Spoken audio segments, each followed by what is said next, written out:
Okay, so here's the thing. I want you to open your banking app right now, mentally, at least, and look at your recurring charges. Most of us think we've got a handle on it. A little Netflix here, some Spotify there. Maybe that one gym membership you keep meaning to use. If I asked you for a number, you'd probably say, yeah, I spend about 86 bucks a month on subscriptions. It feels manageable, right? It's just a few $15 apps.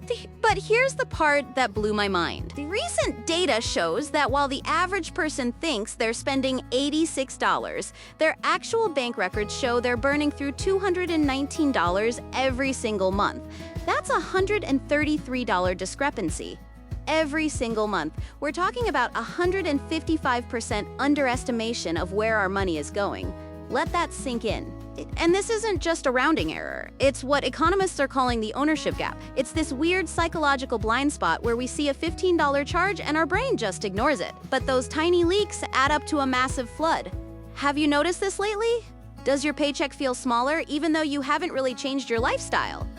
Seriously, let me know if you've had that "where did my money go" moment recently. Because honestly, you're not alone. The math is literally designed to trick us. So how did we get to a point where our math is off by over $100? Well, it's not an accident. It's a calculated move by every company you buy from. See, back in the day, a company sold you a toaster and their job was done. But Wall Street hates that. They don't want one-time sales, they want monthly recurring revenue, or MRR.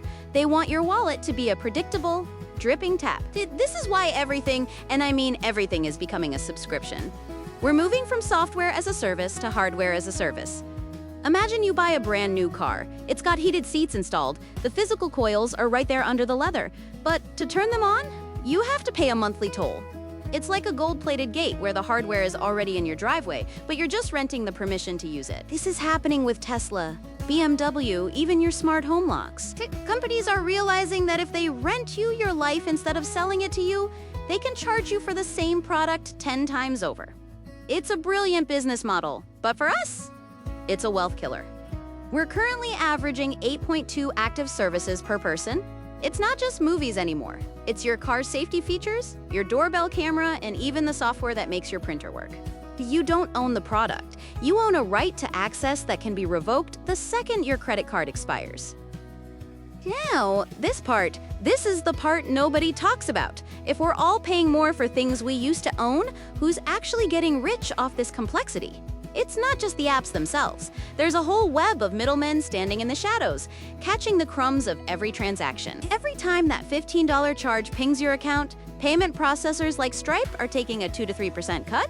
They're the house in this digital casino, and the house always wins. But it gets even weirder. We've become so overwhelmed by our own subscriptions that we're now paying new subscriptions to help us manage our old subscriptions. I'm looking at you, Rocket Money and Hiatus. These sub-manager apps have seen 400% growth because we've literally lost track of our own money. It's a bizarre cycle.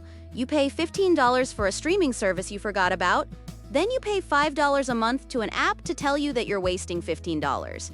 Here's where it gets strange. We're building an entire economy based on zombie payments money that leaves your account for services you haven't touched in 6 months. In fact, the average person wastes $384 a year on subscriptions they don't even use. That's basically a free iPhone every 2 years, just vanishing into the digital void. Let that sink in. You might be thinking, okay, it's just a modern inconvenience, but if we look back, we can see exactly where this started. In 2013, Adobe did something radical. They stopped selling those $2,000 software disks and forced everyone into a $50 a month Creative Cloud rental. People were furious. But then, Adobe's stock price went to the moon. Every other CEO on the planet saw that and thought, I want that. The difference is that in 2013, it was just professional software. In 2026, that same kill switch logic applies to your daily life. The ownership gap is basically a stealth tax on the middle class. When you rent your tools, your car, and your media, you build zero equity. You're left with a pile of receipts and no assets. It makes you financially fragile. Think about it this way: $7 for a coffee. It sounds small. But if you buy one every day, that's $210 a month. That's 14 months of Netflix just for coffee. Now, multiply that by 8 different services, your car's performance package, and your cloud storage. We're trading our long-term wealth for short-term access. It's a fascinating shift in how we think about money, but the math gets tricky when you realize your savings are being drafted into a war of recurring bills. So what do we do? Is it all doom and gloom? Actually, no! There's some empowering news. The FTC has finally stepped in with a click-to-cancel rule. The law now mandates that canceling a subscription must be just as easy as signing up. No more calling a representative or mailing a physical letter to stop a $5 charge. That's a huge win for our wallets. But the real solution starts with pruning the garden. If you can kill just those zombie payments, you're looking at an extra $384 a year. That's money that should be building your future, not just paying for someone else's server space. So what would you do differently now that you know the real number is $219? I'm genuinely curious. Drop a comment if you've found a way to escape the subscription trap. In a world where everything is for rent, the most rebellious thing you can do is actually own your future. Stop the leaks, own your assets. And remember, if you're paying forever, you're not a customer, you're a tenant. Let's make sure you're the one in control of the lease. See you in the next one.